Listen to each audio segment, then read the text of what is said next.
I abandoned my family because they deserved it. I abandoned my wife and my 13-year-old daughter a week after I discovered my wife's affair. It's now almost 6 months since that day. Our marriage had plenty of intimacy and was in good shape. I came home late from work, and there was a safety training seminar I had to attend. My wife Eve was sleeping on the sofa and a message with some emojis popped up on her phone. Emojis like I would use when I message her. I snooped and I found out what had been going on for at least 5 months. I knew the affair partner, Adam. He was a work colleague of hers. He was married and had 3 children. While reading the messages, something just snapped in my head. Over the course of reading their messages, I went from loving Eve more than anything, to hating her, to just going blank. Not just about her, but everything. Totally numb, I took pictures of the messages and went to bed. Eve was mad the next day that I went to bed without waking her up. She complained about neck pain from sleeping on the couch all night. During breakfast I didn't say a single word. My wife and daughter chatted away. They didn't seem to notice anything different about me. Or even acknowledge me. But I definitely didn't feel like myself. I went through all the daily motions, I went to work, did all the normal stuff. The only difference is I sort of stopped talking. Sadly I realized that nobody seemed to even notice. It's like I wasn't even there. I started to understand that Eve and my daughter didn't really love me. I was in the house with them, but unless they wanted something from me they didn't really interact. I would get these pangs of pain, they would come and go. Sometimes they would overwhelm me completely. I walked around like this for 5 days before Eve asked me if something was wrong during dinner. I had maybe uttered 3 words in total to her and my daughter in that period. I didn't even answer her question, I just made a confused face, then continued eating. She seemed okay with that. The next day I didn't go to work. I didn't really have a plan. I put it in my car and walked around the neighborhood for a while. I ended up at the kitchen table waiting for the wife to come home. She came home with a few bags of groceries. She immediately started talking about her day while unpacking. I just sat at the kitchen table in pain.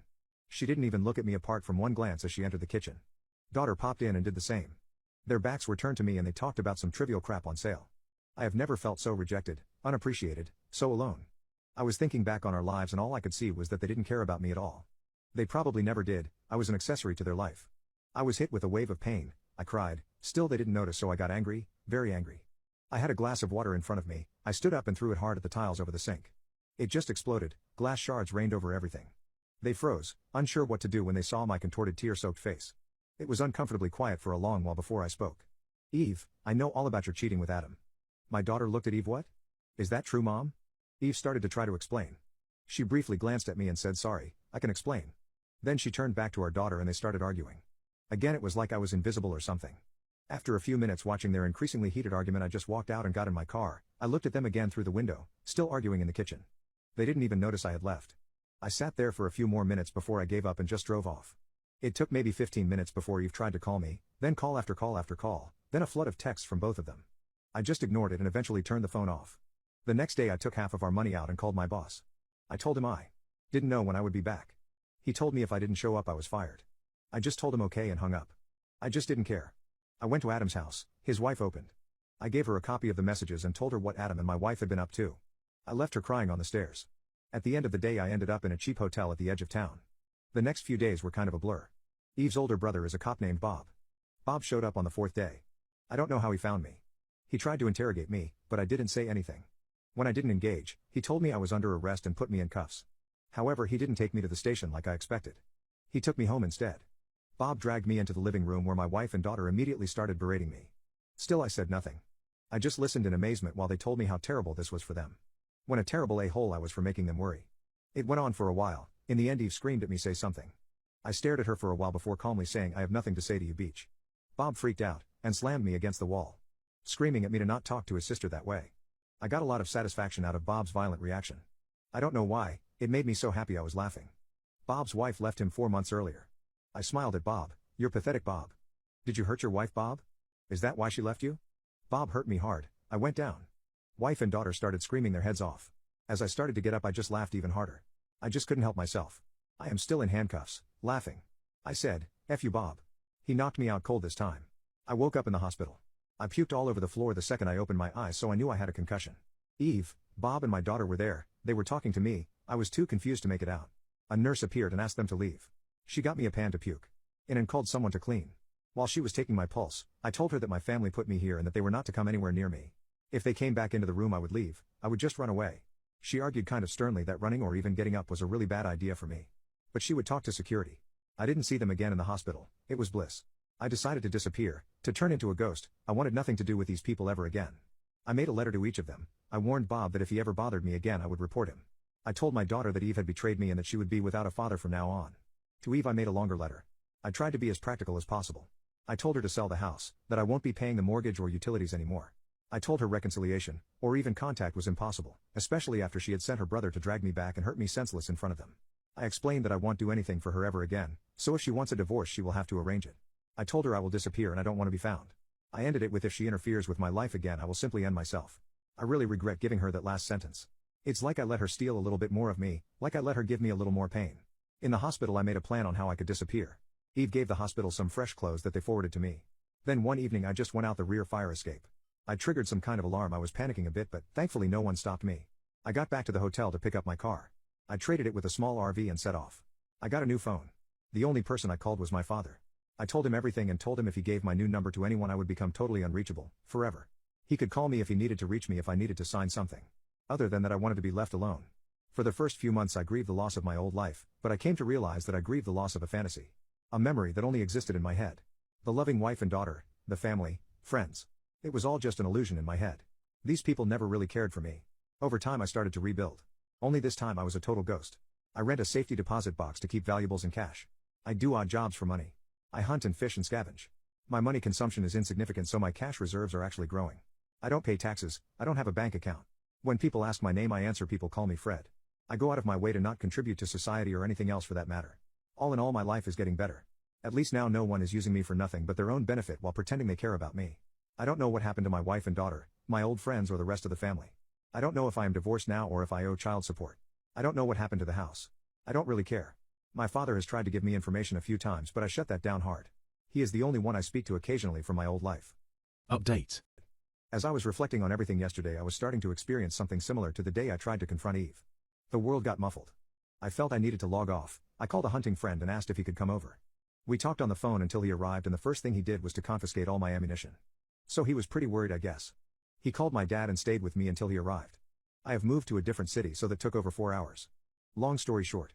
Dad arrived and he took me to see a doctor. As a result I have been committed to a psychiatric facility. The doctors suspect that I suffer from emotional and psychological trauma. Probably depression as well. Apparently, the numbness, extreme desire to self-isolate, strange reactive behaviors like laughing at being physically hurt, nobody loves me, feeling undeserving, reclusive, are pretty clear indicators according to the doc. I hope to talk to my daughter in the near future if the counselors say it's okay for me and her and if she wants to. My dad has talked to her a bit about the situation. He tells me that she loves me and asks for me. My dad is with me for now and I will be monitored 24/7 for the next few days. They tried some medication but I had a very negative reaction so they will try something else tomorrow.